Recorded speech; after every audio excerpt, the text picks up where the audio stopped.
People always say that if so-and-so gets elected, they're going to leave the country. They're going to move abroad. But is that realistic? Maybe, it could be. I think it's probably wishful thinking in some parts, but yeah, there's parts of it. Maybe in which are realistic 2024 too. it might be. Who knows? Yeah. So is living abroad worth it? Let's talk about it.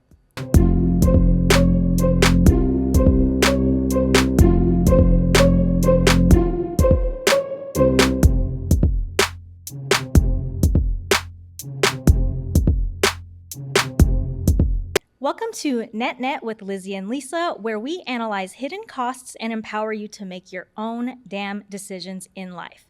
Each episode covers a different facet of life, and at the end of each episode, we each give our takes on whether we think something is net positive or net negative. I'm Lizzy, a strategist and consultant with over 17 years of experience in finance and investing.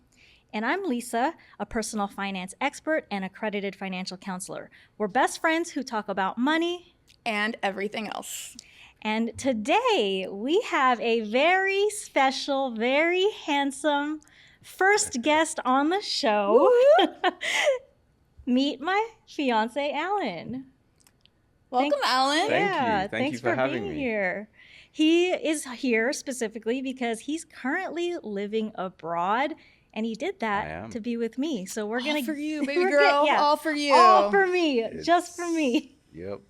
So we're going to talk about that today. We're going to talk about, is living abroad worth it? Well, let's do it. First up, running the numbers on living abroad. So in 2022, an estimated 4.4 million U.S. citizens lived abroad, according to the Overseas Citizen Population Analysis. And as of 2019, according to the United Nations, the number of international migrants globally reached an estimated 272 million, or 3.5% of the whole world's population. Right, so there's a lot of movement going on. Hell yeah, right? That's a lot. Yeah, so according to Statista, 8.7% of respondents living outside of the United States reported making less than $25,000 US dollars per year. I thought that was so interesting because there's a little arbitrage there, right? Mm-hmm. If you move to a country with like a lower cost of living, you don't really make do on a lot less. It sounds like a little bit, but you can live real nice on that, and depending on where you go, you're at. For sure. Yeah. And then also according to Statista, only 4% of U.S. expats are under 25 years of age, which is the smallest group of all. The largest group is 60 plus, and they have an 18% share. But it was pretty well distributed by age group, which I thought was interesting. And that kind of makes sense because you kind of need some money to go. So maybe the older you are, assumably you have more. I'm going to retire and dip out. Yeah, right. People talk about that. Right. Cool. Well, we know there's more to life than these numbers and statistics, so let's talk about it. Let's dig in. Let's talk. Yeah, living abroad. Living abroad. All right. Lissa, have you ever lived abroad, or have you considered it? Definitely have considered it. We'll get into that. I have not. I've never officially lived outside of California. The longest I spent outside of California was 1 month working abroad in Japan, and I loved it. Like if I could have done that for like 6 months or a year, like I would have easily done that if I had that opportunity at that time. So in your experience, what were some of the biggest differences living in Tokyo? I mean, obviously like the culture and the language, and I mean, like I said, born and raised and always lived in California my whole life, like not knowing a soul. Like I had a couple coworkers that I had emailed with before, but it was the first time I was really like brand new to a place. But that's my experience. Like I'm the one out of us three that has the least amount of experience living abroad. So I'd love to hear from you.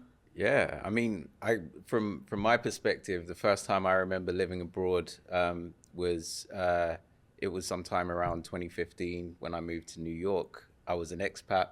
It was a corporate decision. And you're from the UK? I'm from the UK, so I should have started there actually. Okay. If I was to tell my complete story, tell us the life I'll tell story. the complete story. So actually, I was born in Uganda, in Kampala, and sometime around May 91, 92, my parents relocated to the UK, to the southeast of England, a county called Kent.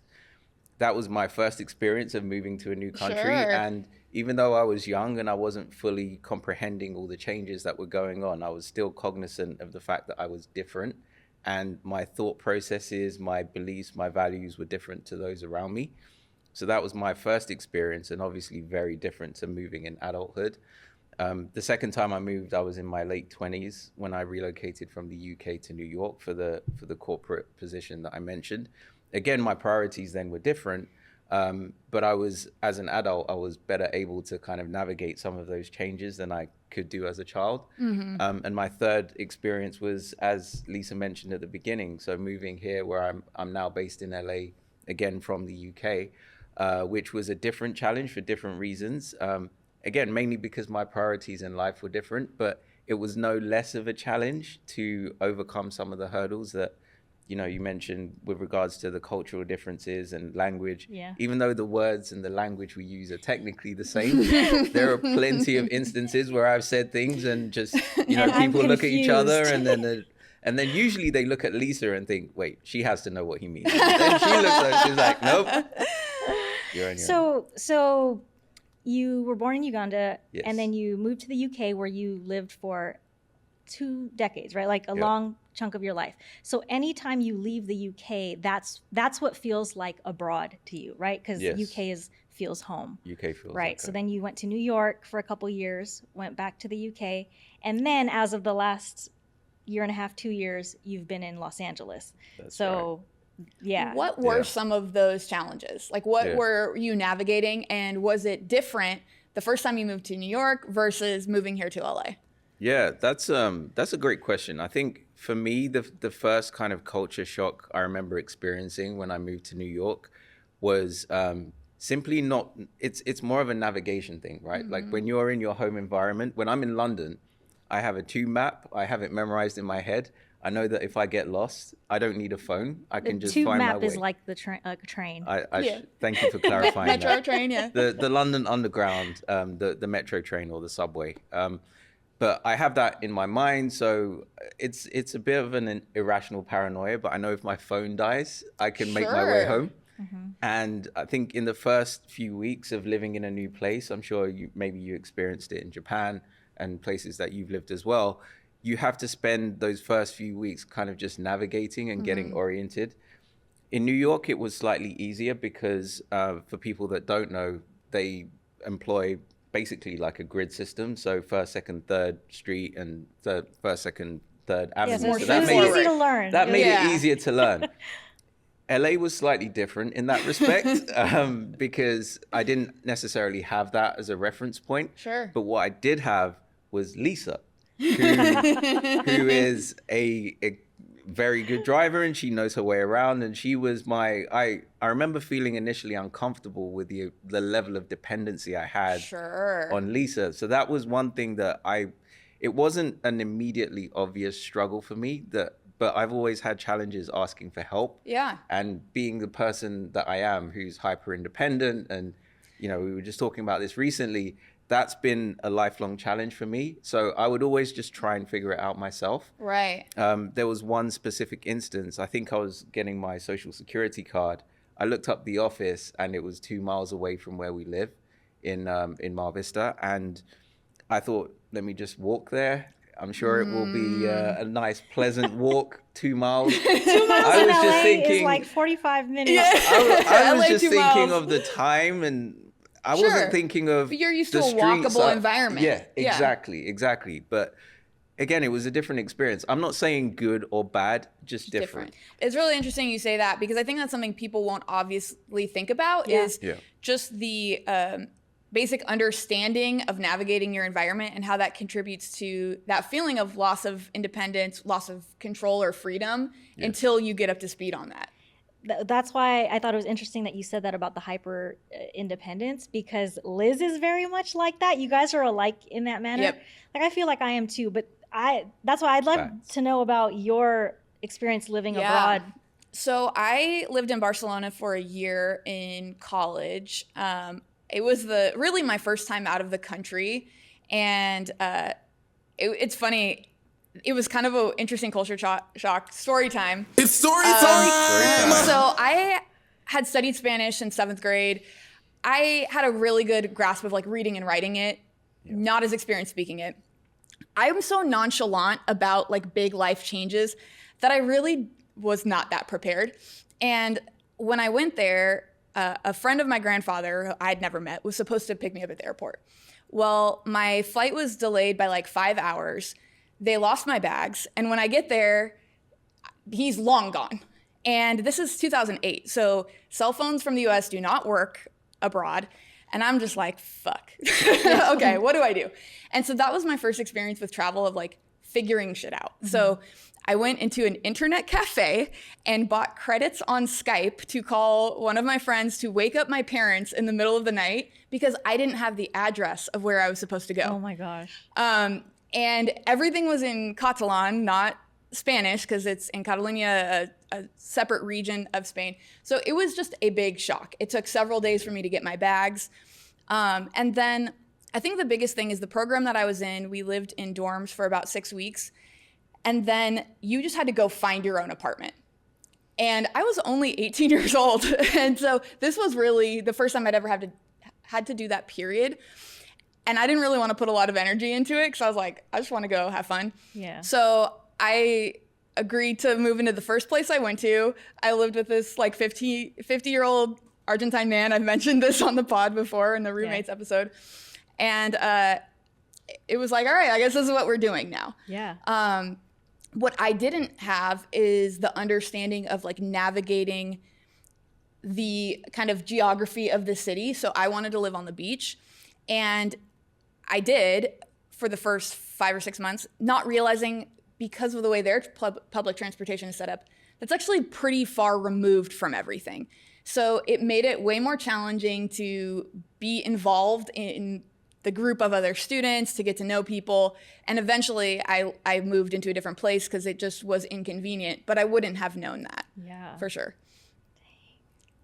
Man. Well, so you mentioned you were 18, so you're younger, and this was through a school program. Yeah. But what were like the finances like? Because in order for you to even get credits at an internet cafe. Yeah, so this is kind of cash? funny, and I probably have a blurry memory of it, but the program that I went through is called EAP. It is a UCLA program. So actually the tuition and the room and board was the same as my regular UCLA. It was just covered that way, which I had financial aid for and scholarship. So I didn't really pay anything out of pocket for that. I kind of decided to go on a whim versus some of my other friends I met who had been planning this for years. I was so inexperienced about college that I didn't even know it was a thing. So it wasn't like I saved money. Yeah. My mom would send me money for my rent, which I think when I moved into a fancy apartment was 500 euros, which was like, oh my God. Yeah. It was so, exorbitant. And I worked basically full-time job for a US company at the time. Yeah. Which interestingly, it's just funny your perspective as a kid. This was 2008. I worked for a financial company. The crash was going crazy. Uh-huh. I remember being in London on a vacation and my boss hadn't paid me yet. And being like, oh my God, I have no money. And my friend Ashley, friend of the pod, had to pay for everything on our trip. And I just didn't realize he had no money because the world was imploding and his small business was not getting paid by all of our financial firm clients. Oh my gosh. So yeah, I was like broke. Yeah. But you just made it work. Like Right. lots of eating pasta, lots of $9 flights to, Yeah. Bratislava and wherever we could go for cheap. Yeah. It was just an adventure. So, Got it. Alan, you moved abroad to the U.S. twice. Once Yes. in your 20s or early 30s to New York, Yep.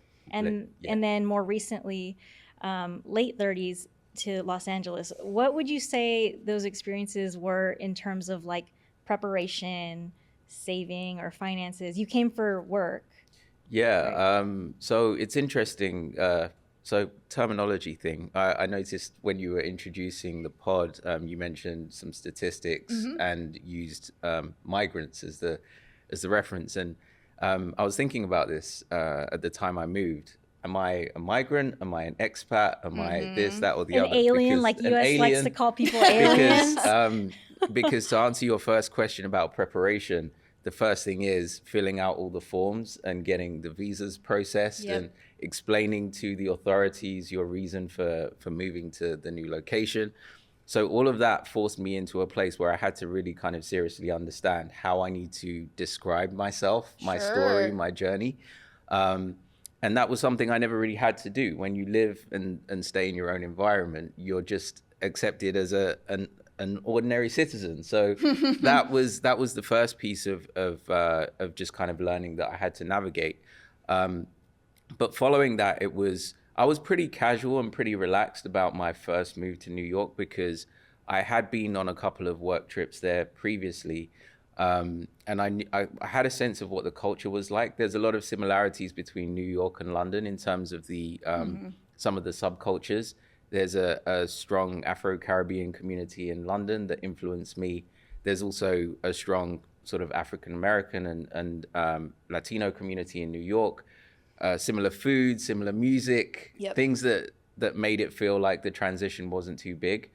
I still had to navigate the biggest challenge of all, which was finding somewhere to live. Yeah. And I think I made the mistake of assuming that I would just be able to show up and there would be a long list of places I could find like online. ready, like, come, we want you to live with us. Right, exactly. And the first culture shock I had in that respect was it wasn't possible for me to find a place to live without going through a broker. I had no idea what because you need credit. You need you credit. need money and a deposit. And a deposit. And so you need to have all these prerequisites in place. Right. And then you need to go through this middle person. And that would be different for many U.S. citizens moving to New York City. Right. New York is its own animal. It's its own. Right, yeah. right. So that's actually something I'm just learning now. So again, it's one of those experiences where you actually don't realize until you arrive. And then suddenly you're like, oh my goodness, I have to just find someone I feel comfortable with. I have to have all these things in place. And I was just, Lisa and I were talking recently, and I was explaining about the credit situation, right? So like opening a bank account, and we went through this when I arrived in LA as well. It's just the rigmarole of like opening a bank account when you're not from the US and opening one here. It might be the same in other countries, or maybe not. Yeah. I did it in Spain. Did you experience that in Spain as well? Yeah, I think it was, I don't remember it being super complex, but I think as I was a student, it may have been a certain type of account, which was different, whereas you were on a work visa. So, permanent resident or, however that works may be a different factor. I know you really went through it. I did. And I think there's a certain element of bringing a perception of your own value from where you come from, which is measured in different ways, right? So like my credit score was one of those metrics. I was very proud of my credit score. Oh, in the arrived. UK? In the UK. Yeah, you had. I was very proud of it. What is the credit range there? Or like what is it similar? Oh, you've put me on the spot there. Sorry. But it's similar. It's just a different it's scale. Like it's numbers. numbers. Yeah, it's numbers. So you were like top of the line. I got my top credit. Of the line. I could get a mortgage if I wanted. I could get anything. Yeah, I had offers pouring through my door. It takes time. That's a lifetime. An achievement, right? Yeah. Absolutely, yeah. It takes time. It's an achievement. It's something that I intentionally had been working towards. Yeah. And then I arrived in the US, and it was like they're like, that doesn't qualify here. Sorry, that doesn't mean anything to us. And then I experienced something similar to what you experienced in Barcelona with regards to running out of actual cash. Yeah. And of all the most humbling things in life, when you feel like you've made it in life and you've been earning money for a few years, going back to that place where it's thinking about, your next meal. Right. And I appreciate that this is a reality for people day to day, but I hadn't ever thought that I would be in that position anytime soon.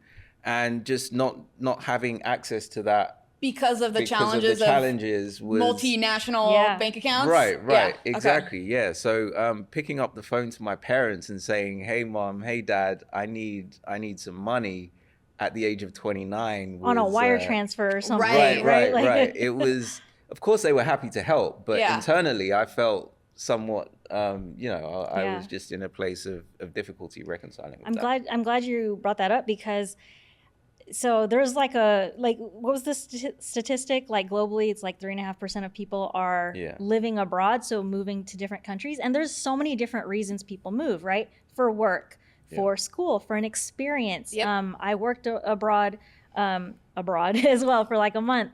For family reasons. There's so many reasons people move, but some of the time, some people don't think about those logistics and the financial logistics of like, what do I need to learn and get in place before I get to a place, Right. before I get there, to make sure I have the smoothest transition possible. And so much you just don't know what you don't know, Yeah. which is kind of what you spoke to. And Yeah. in my experience, the benefit of those things is like the more challenging situations you navigate where you're like, the hell do I do? I'm a fish out of water.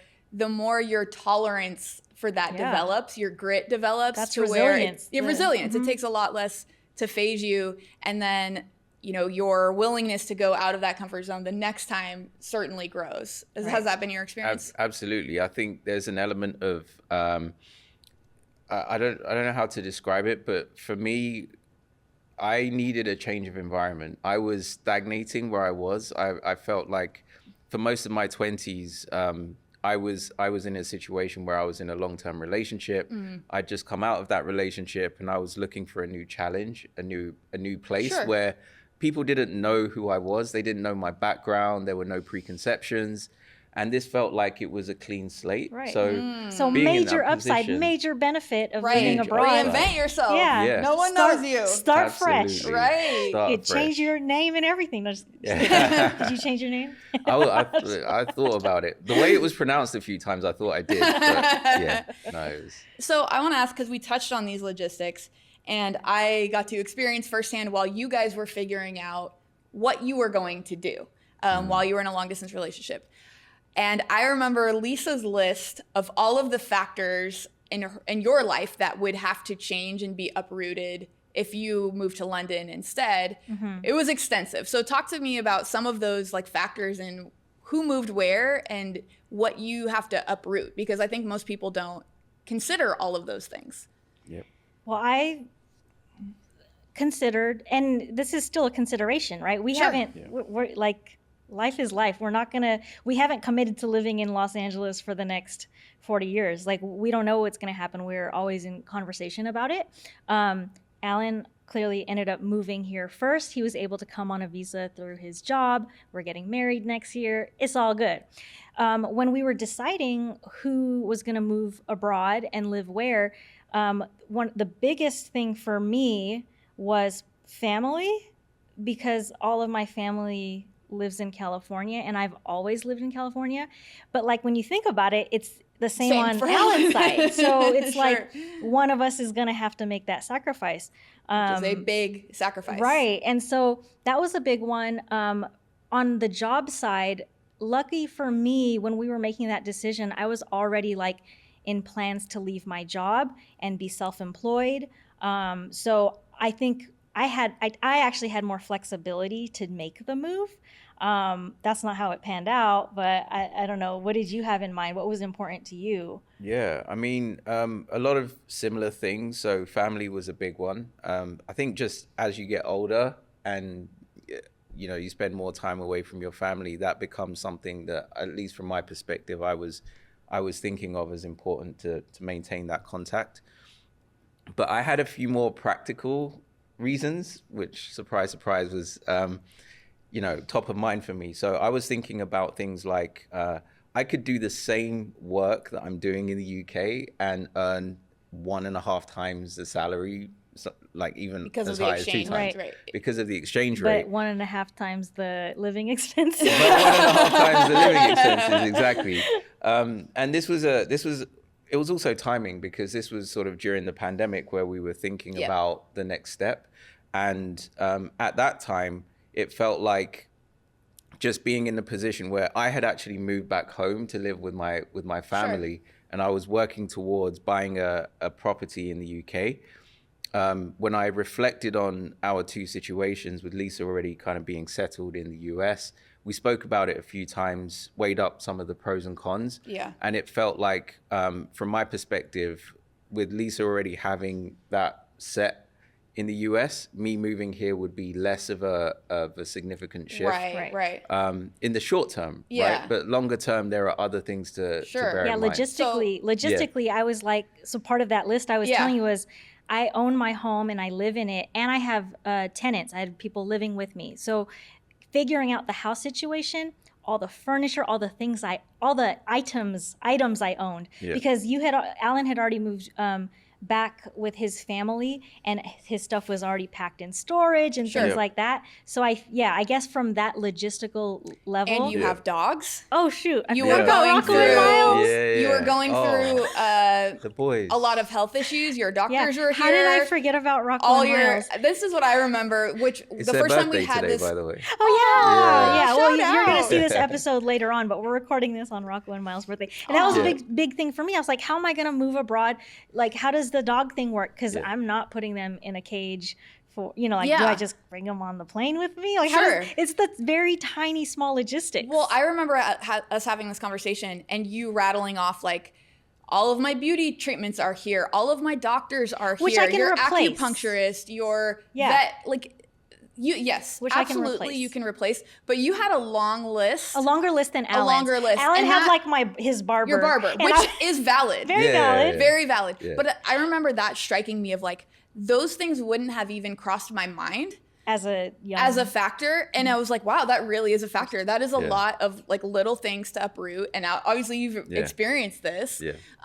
But I think that's an interesting element. My car, like all the everything, all the material items and all the services and doctors were a big one, which again you can replace, but I think I was seeing more doctors at the time than Allan was. You were navigating and are still navigating IVF and all of that stuff. Right. Yeah. One of the things we've kind of touched on in passing is like getting a visa, the immigration process, and that is a huge factor in if you can move, how you can move, if you can move and can work. Mm-hmm. And I have my own experiences with this with my ex-husband having gone through the full immigration process. And as I mentioned on one of our prior episodes, it's really the reason we got married in the first place, because he was a student here, he was going to have to leave. And that's a factor, a life-changing factor. And for international students in the U.S., you are not legally allowed to work.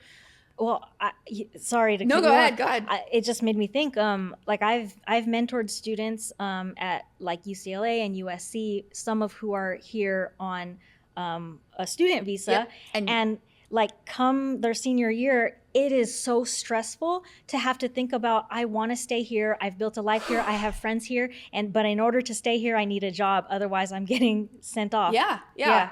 And what you were describing brought back memories of, one, that feeling of navigating that and being like, I'm your reason to stay or your ability to stay. And that's a lot of weird pressure. But for him, that experience was crazy. But also having no network here, like you described, having to get Western Union transfers from his family like every week just to survive because he could not work. Yeah. And then going through that immigration process is stressful. It can be very expensive.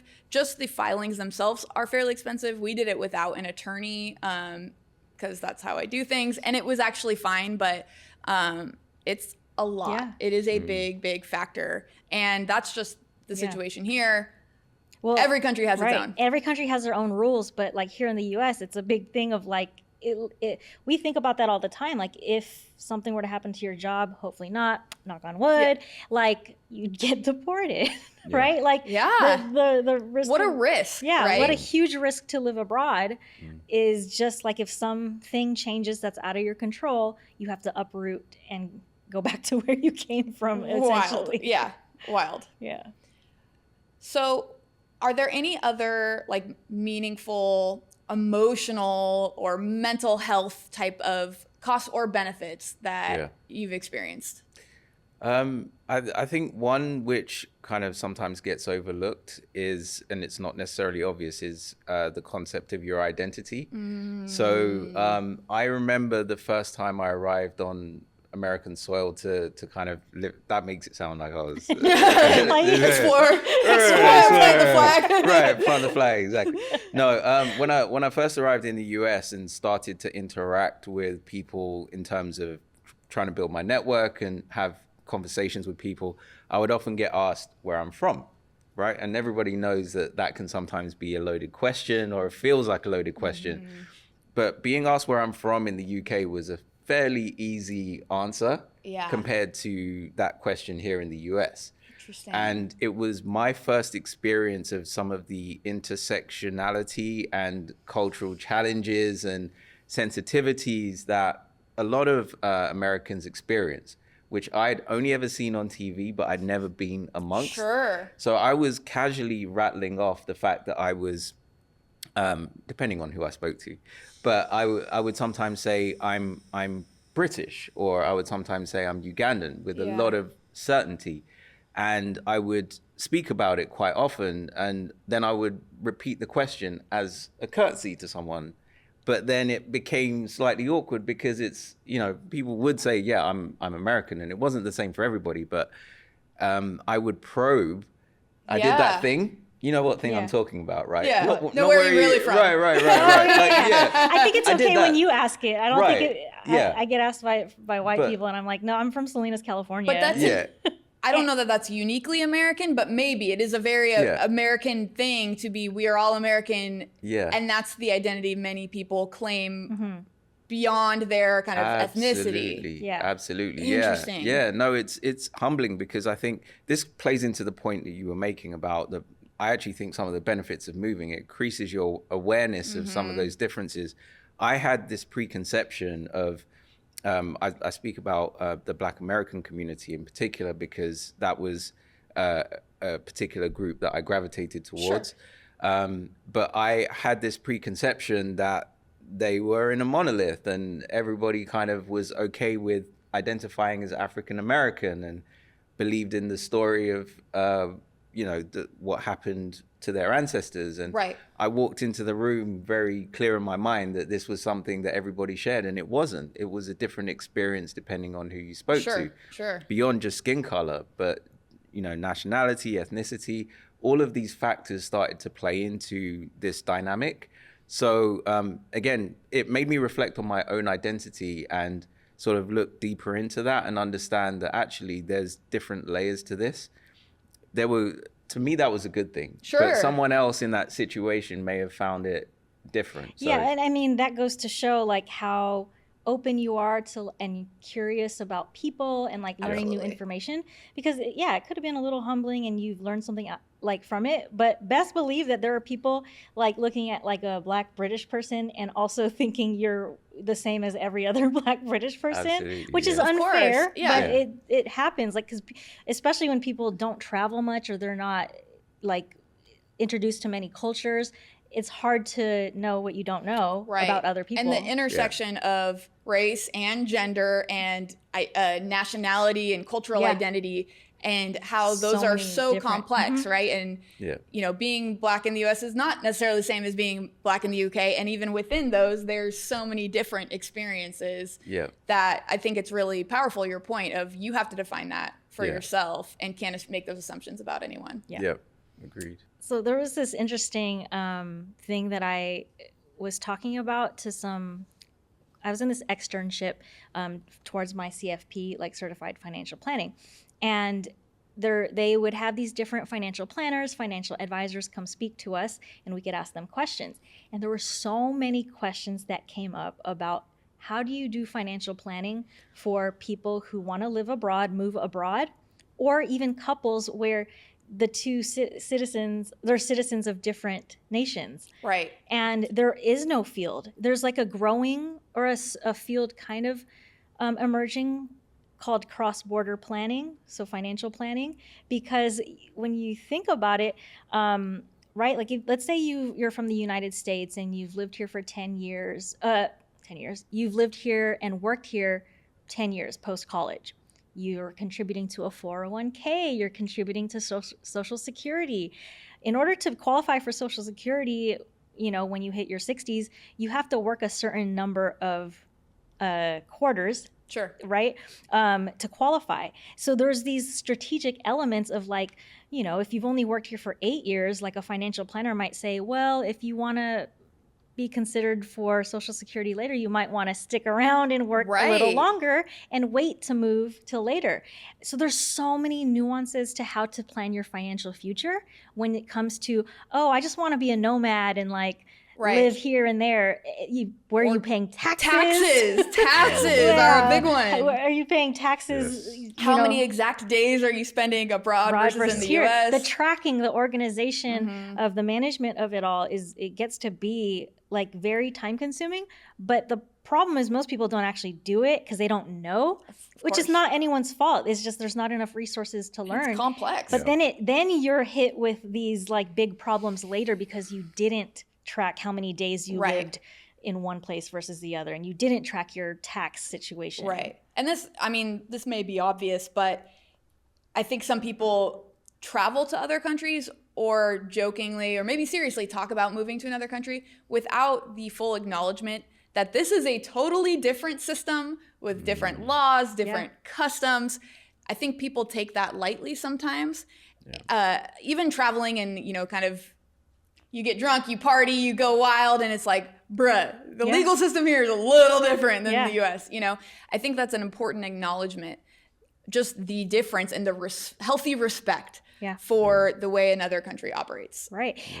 And I mean, on a broader level, like, what do you guys think about, like, you know, mass amounts of people moving into different countries? Like, I know there's a lot of Americans moving to Portugal because they have this visa system that they want more people to come. But what does it mean for locals? What does it mean for locals of a nation?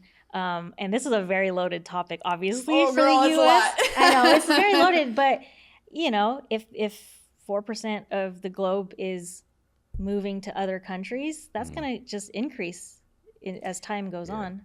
I'm curious your experience navigating your Ugandan and your British identity. And what I've seen in some European countries, people who immigrate there are considered outsiders to some extent, right? They're like, with my ex, he was from Cameroon. They were not French, even though they were colonized by the French, right? But he was Black, so he wasn't French. Has that been your experience in the UK? Have you been othered even in your home because you are not, you know, European back to the, you know, Middle Ages or what? Yeah. So it's interesting because for me, moving to the UK, I felt as though I didn't feel like I was particularly sort of othered. There was a natural curiosity about my background and where I was from. Sure. But it didn't feel like, and I think I was young at the time, so I didn't fully appreciate some of the things that did go on behind the scenes. But I think it was more, I internalized the need to fit in and be accepted by the masses. So I would conform. I started to experiment with things like, how do I perm my hair so it doesn't look as afro? Because initially kids were curious about my afro. So they were just like, oh, what material is this? Does Velcro work on it? And does all those things, right? Kids were being kids. Yeah. But inside, and again, as a young child, I didn't know how to navigate these emotions. So to me, it just felt like, I don't know what this is, but I don't like people touching my hair and playing with it and calling it, like pretending it's a toy. Right. So let me try and change it so that doesn't happen. Right. And I didn't share that with my parents at the time. So if they hear this, they'll probably be like, but and then even as a kid though, how would you know? You internalize certain things. And going back to what you said about identity, I think that's a major thing when it comes to living abroad, whether that's for a short period of time or a long period of time. It's the interactions you have with other people. Are you welcomed, or are you othered, or are there microaggressions, or do people want to learn all about you and where you come from? All those things mixed together affect you in some way. We've talked about that a lot, Lisa, with your experience being the child of immigrants to the US and the pressure they felt or the desire they felt to assimilate. Yeah. Right? And that's really strong, but what do you give up? And how do you navigate that? Do you feel like now living in the US, either in New York or here in LA, you've felt yourself kind of adapting to the culture here or taking on some Americanisms? And what is the line for you? Yeah. Wow. That's a great question. So And I I feel think he was rooting for Team USA a little bit in the Olympics. Blasphemy. it's funny, yeah, because I've heard the US national anthem so many times over During the the last few Olympics, days. yeah. I'm thinking I may as well just Brainwashed. learn the words at this point. But no, I think I definitely would say yes to adapting to my environment. I think that's something that is hardwired in all of us to a degree. Of course, yeah. Because I think it's just for many reasons, but just for convenience, right? It's like you need to be able to navigate your local systems. And I remember coming here for the first few weeks. The weather was confusing to me because I landed in January thinking I'm going to LA. It's going to be sunny all the time and hot. And it felt like home. It felt like the UK.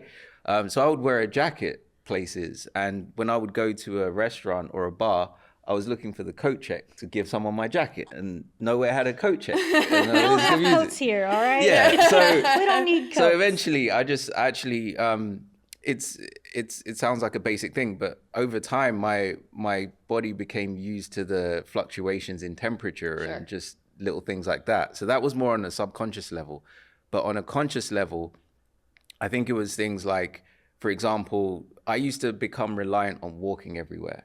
Where I lived in London and New York, they're very walkable places. I had to become okay with learning that, I can't necessarily walk everywhere, or it's okay to drive 5-10 minutes to get somewhere. That used to be a thing that was a pet peeve of mine, of just driving 5-10 minutes because it was bad for the environment. I wanted to get some exercise. Right. But then there comes a point where you need to have some degree of balance to kind of fit in. So I'm still on that journey. I don't feel like that's necessarily ever going to end, but I feel much more comfortable with the adaptation that I've made. I do just want to briefly touch on your question about mass migration to places like Portugal, if I can. Yeah. Because I've also been cognizant of what the experience is like for people in the places I'm arriving to, right? Because I haven't spoken to anyone that lives in Lisbon or Portugal, but I can imagine that it may have an effect on the local economy in terms of prices, right? And I've seen that in Uganda, where when there are tourists in certain places, and they are usually pretty easily identifiable, there's a word they have called mzungu, which means, generally it means, it translates to the lost one. Okay. But it's often used. Yeah, well, yeah, it was what they would use to call like white Europeans primarily. But now it's been expanded to just anyone that's generally a tourist and looks like they have money or whatever. Right. So if you walk into a shop and you hear the word Mzungu, you know understand that the price is about to double. Yeah. And you'll see this effect in lots of economies or countries where there are migrants arriving or expats. And for people that live there on a working wage, you can only imagine how that affects their ability to just get around and survive, right? So that's another factor that sort of plays into. Yeah, that's significant. Yeah. So quick question on is living abroad worth it? Because I think about the financial costs, depending on like how long you plan to live abroad. I know you were away for a year, you've done a couple years at a time. Liz, for you, when you lived abroad for a year for school, did you visit home at all, or were you there for the whole year straight? I came home because I was so homesick. I thought I was going to move back. Yeah. So I had a really hard time making friends when I was there. I was young. I didn't drink. We've talked about on an episode, and it was just hard for me to find my people, and I was really lonely, and the culture shock was really challenging. Like one of the biggest things, and this may sound silly, is at that time, you and I played basketball every day at UCLA, every day with all of our friends. Culturally, it is very different in Spain. There's not a lot of recreational like pickup basketball. It is club sports, right? It's much more organized, much more formalized.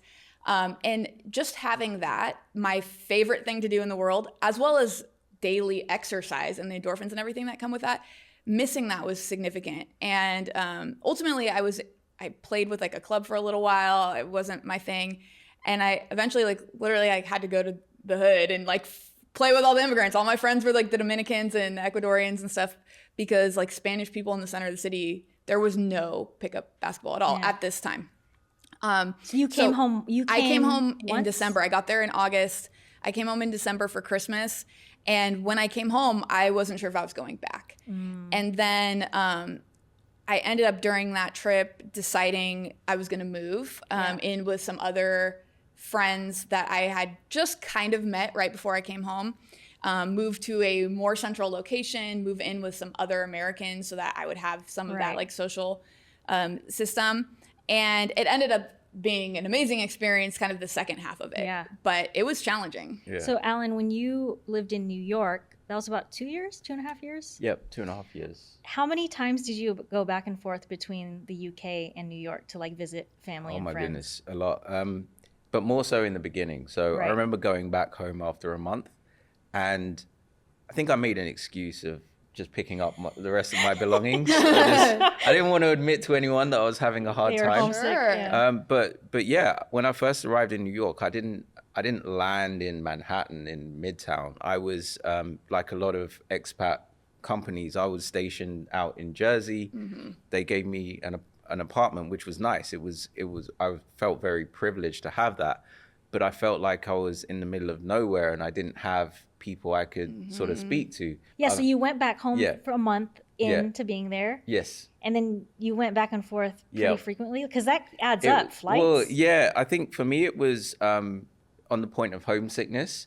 It was the specifically certain traditions or birthdays.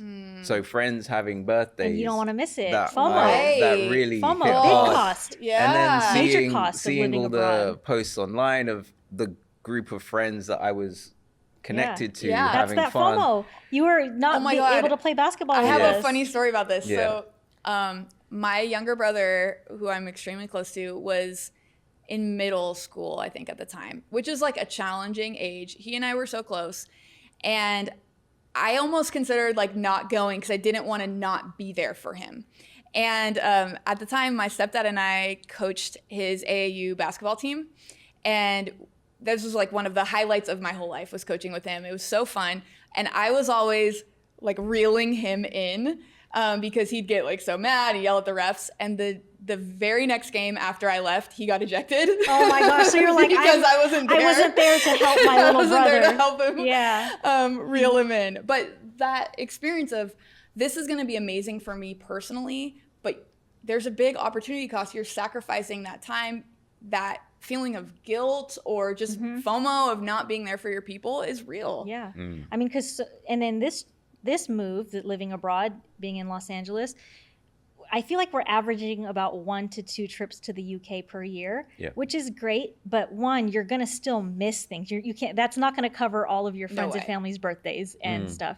But then also the cost that it takes to fly back and forth. Right, and stay somewhere, depending if you don't want to. The hotel is actually way more than the hotel. The flights. Yeah, so those are things to consider for living abroad. I guess it's different if you have no friends, no family, and you just want that fresh start, and you have no one to come visit, or you don't miss anything of your old place. It's a little different than when you are straddling 2 life goals, That's been a consideration for me. I can't say I haven't thought about it at various times in my life, especially after college. Like, I studied abroad my junior year, knocked out my senior year, like I want to get the hell out of here. I want to go back. But ultimately, every time that's kind of been the factor, is like, I like my life here. Yeah. And it's a trade-off. Yeah. I'm curious, I have one last question for you, Allan. Yeah. What are some of the things that while you're here keep you feeling like connected to your home, your culture, that kind of ground you and help make it easier to navigate? Yeah, this is an easy one. So the Premier League soccer football is probably my number one passion. Even when I was living in the UK, that was something that I just knew if I'd had a bad week or whatever, it was just one of my rituals, my routines. It's the weekend. It's something to look forward to. And in actual fact, I can watch more games here than I can in the UK because of how TV licensing works in the UK. So that's a huge thing. And I think, well, let me just backtrack a little bit. So when I first arrived, Lisa did something really touching for me. She actually put a sign up saying, welcome, and she put a little card in an envelope that said, if you ever feel homesick and want to go home, travel to see family, I got you. And it was it was just a hand note, but it was just something that I was just like, it was like coupon for a flight. Yeah. So it's little things like that, little gestures that I think people do that go a long way. And probably the third thing is there are certain occasions where I find foods or things that remind me of home. There's a pub in Santa Monica called Ye Old King's Head, I think. And I went there recently and had fish and chips.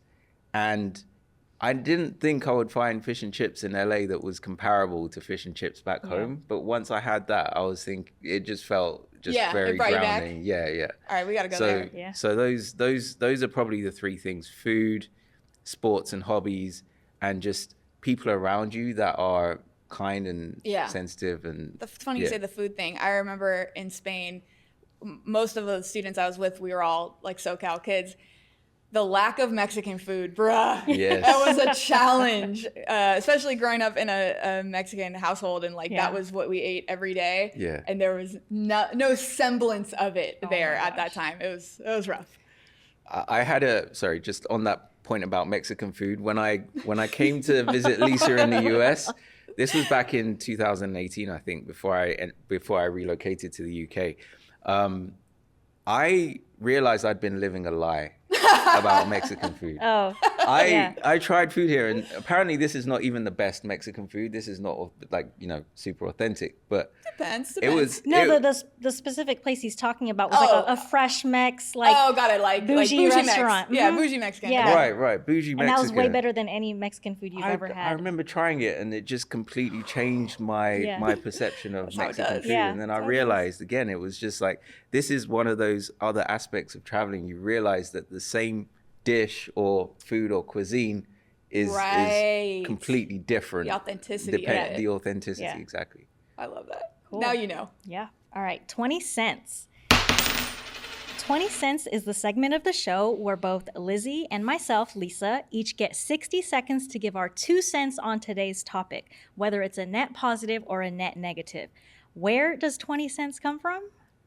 Because you get the opinion of 2 dimes. 2 dimes. And today, plus one. Yeah, 3 dimes. You get 2. Are you a dime? All right, 3 dimes. dimes. Yeah, men can be dimes. Yeah. So today we're going to each get a take on whether we think is living abroad worth it. So, Lizzy. 6 seconds on the clock. Yeah, 60 seconds on the clock. Is living abroad worth it? All right.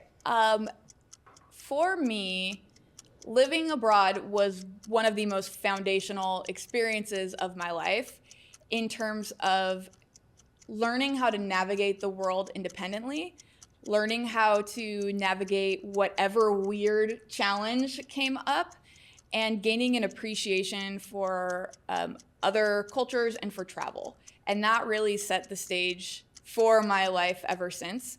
And even though that was the only time I have lived abroad, it's certainly something I've considered and won't rule out in the future. At this moment, it's more important to me to be here with my community, with my family and my friends, but I think it is absolutely worthwhile, and I wish that everyone had the opportunity to experience it once in their life. So it's a net positive for me. Positive. 7 seconds to spare. I went slow this time. Yeah. I was trying to space it out. Yeah. That's a good explanation, though. All right. All right. Are you up, Lisa? Yeah. Let's go. So, living abroad. I have the least amount of experience, as we've talked about. I've only been outside of the country for 1 month. Like, that's the longest I've been out of the country. I've traveled a lot. And that was in Japan.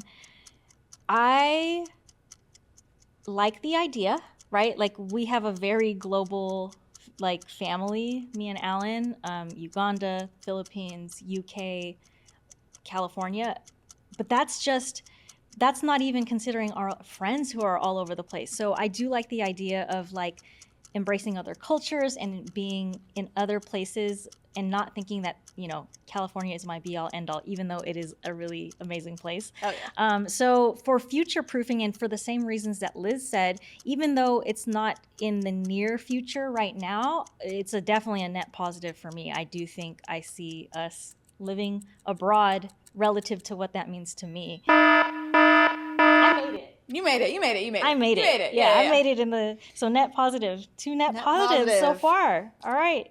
Last one. All right, Allan. I gotta go. You get Bring it on home. Honest Okay. take, right? Honest take. So my honest take is I'm going net positive. I think change is scary. And just like anything, when you put yourself in a position where you challenge yourself to do something that scares you, you learn something new, and it reinforces your ability to overcome those thoughts and fears that we all have that tell you, what if something goes wrong? What if it doesn't work out? What if this? What if that? The other reason as well is I think the 2 most valuable skills that I've learned through my journey so far have been self-awareness and communication. And those cultural differences, those unwritten rules, force you to look through sort of the obvious things and identify some of the nuances that might influence your perspective. Love that. Cool. 3 net positives. That's a first. That's the first. First triple. First guess. Hat trick. Well, remember, this is what we think at this moment in time, because no one can make that decision but you if living abroad is worth it or not. So what do you think? Is living abroad worth it? Hit us up. Let us know what you think. DM us on Instagram at netnetpodcast or email us at hi@netnetpodcast.com. And if you want to follow us individually, here's where you can find us. I'm at Wealth for Women of Color on YouTube, TikTok, and Instagram. And I am on Instagram and TikTok at live_well_Lizzy. All references, statistics, and resources mentioned can be found in our show notes. This podcast is for educational, informational, and entertainment purposes only and should not be constituted as financial advice or life advice. Remember to always do your own research, consult a professional as needed, and feel empowered to make your own damn decisions.